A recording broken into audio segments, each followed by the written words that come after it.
Just beyond the Okefenokee Swamp, the largest blackwater swamp in North America, sits an amazing piece of automotive history.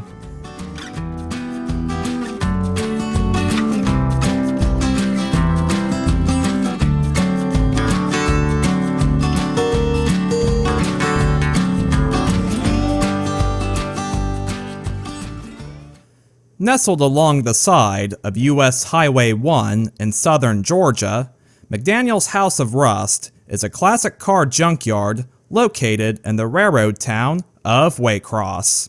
Today, I will be touring through the yard in search of some parts for my Thunderbird and to see what other rusty gold lay hidden amongst the pine trees and palm fronds. Upon arrival, me and my friend were immediately greeted by the owner of the junkyard, who was working on one of his project vehicles out front. After talking for a few minutes, we were given some directions to the whereabouts of the cars we were looking for, bid good luck, and we set out. After entering the yard, we found ourselves by some old trucks and several coupes and sedans from the 1950s. Many of them still having really nice glass and chrome on them. There was even surprisingly still a lot of good sheet metal on a majority of the vehicles, although some of them did show more signs of being exposed to rain and high humidity over the last several years.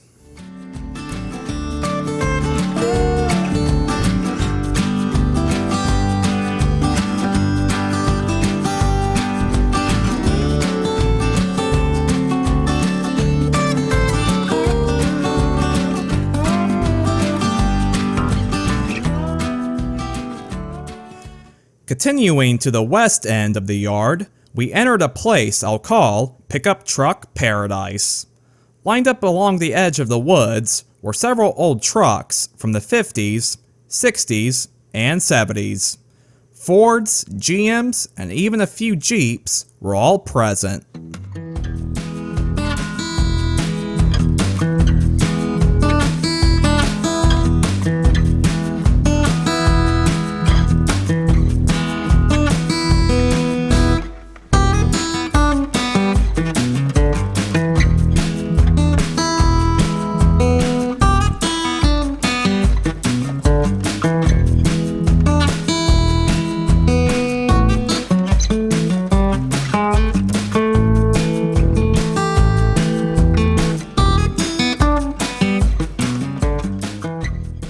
Moving further back into the woods, we came into the muscle car forest. Here we found ourselves in a herd of Mustangs, and along with that, I found my first Thunderbird of the day, a 1964 model. While there were several good parts on the car, there was none I needed at the moment, so we pressed on with our search.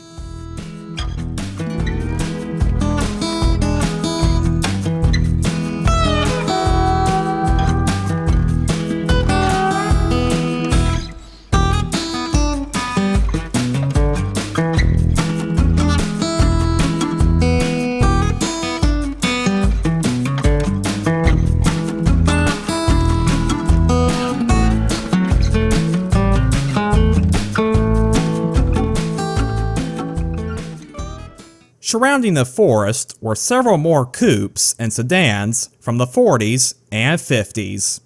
The trees and foliage here gave a nice backdrop to all the old rust and chrome sitting in them, making this a perfect place for folks to get some nice pictures.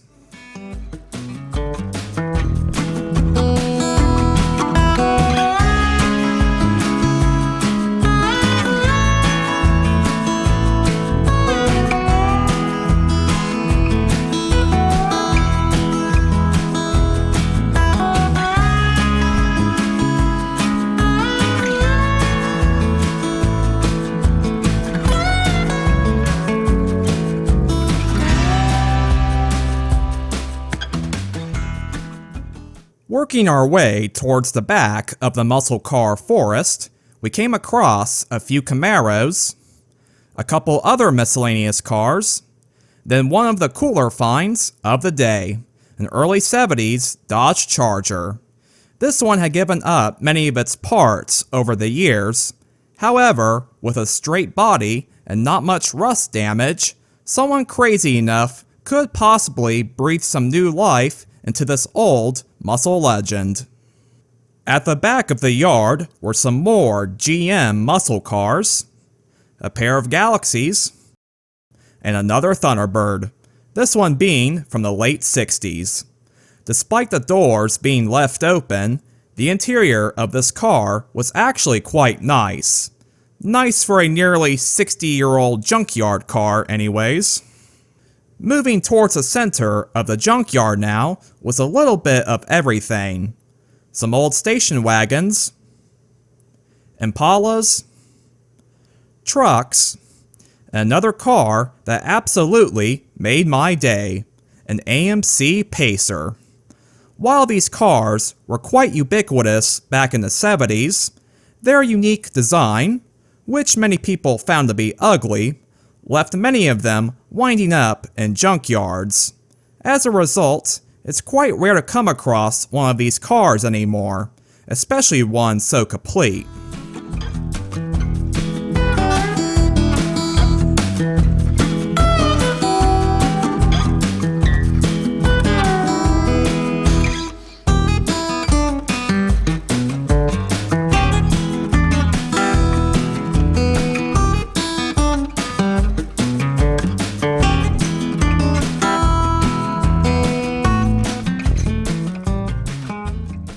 After checking out a few more of the cars in the center, we circled our way back to the front of the junkyard where we had entered and got to talk to the owner for a few more minutes, learning some interesting history.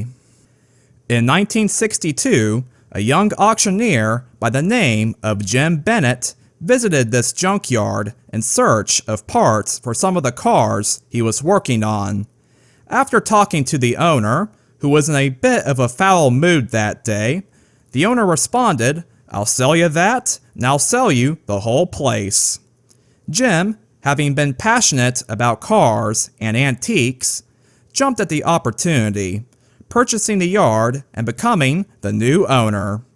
Jim continued to operate and expand the junkyard, which was soon named A&B Auto Parts.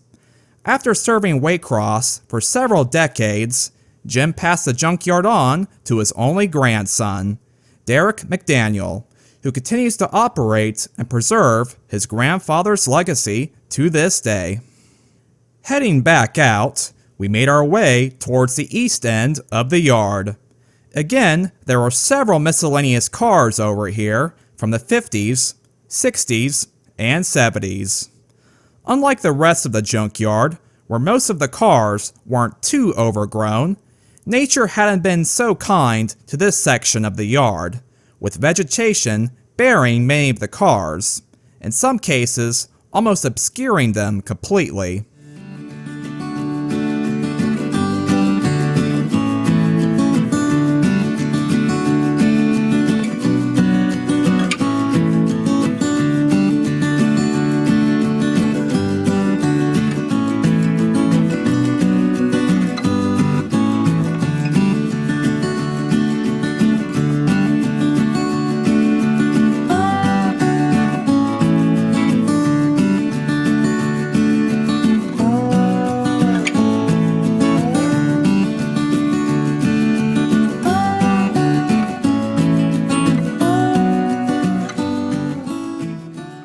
Another car that caught our eyes over in this section was an Opel GT, a sports car made by GM's German subsidiary, Opel, and imported to the US in the late 60s and early 70s.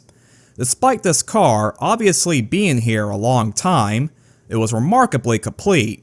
Yet another car in here that someone crazy enough might just be able to save. Moving behind all the buildings now, we found some more cool finds, including a fire truck, a Ford 8N farm tractor, and a car perched on top of a truck. We also came across several cool antiques stored behind the museum.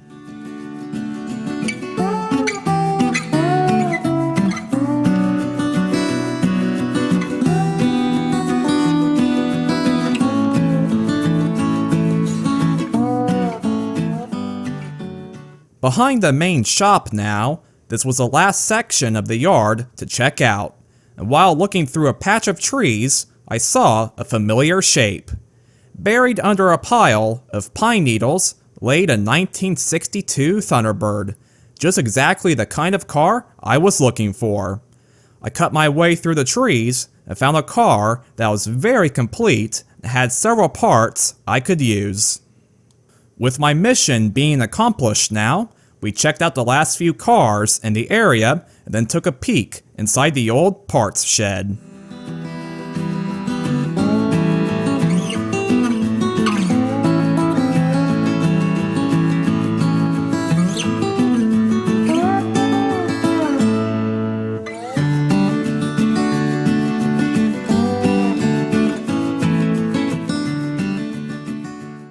Having explored the whole junkyard now, we went back to the front, but we weren't quite done yet.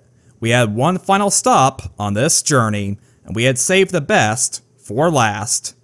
Sitting inside this building was a free museum and gift shop, and let me just say, this was a great way to finish the day.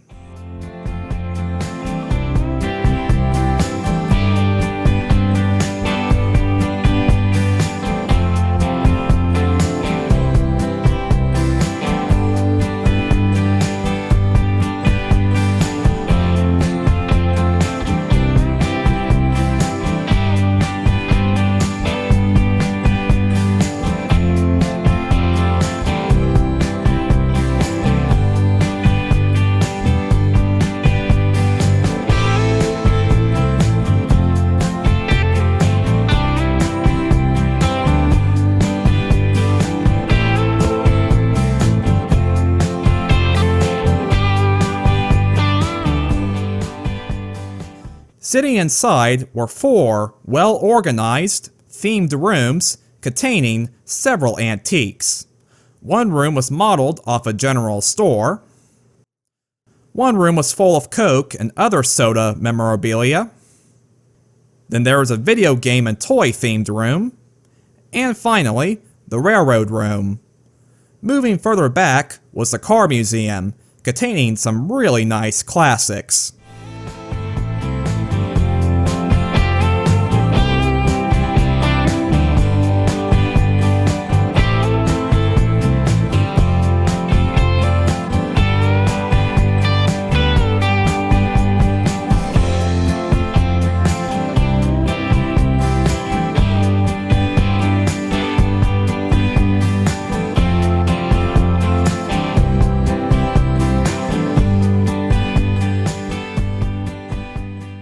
Up front was the gift shop, full of t-shirts, local honey, and other trinkets to help you remember your day at the House of Rust. If you're looking for some classic car parts, a place to get some nice photos, or just want to tour the free museum, the McDaniel's House of Rust is the place to go. My friend and I had a great day there, and even after walking around for 2 hours, we know there's still more to see. I'll definitely be back soon for more exploring and to start pulling some parts. The last thing I want to say is, thank you all so much for watching. Hope you all enjoyed the video, and I'll see y'all next time.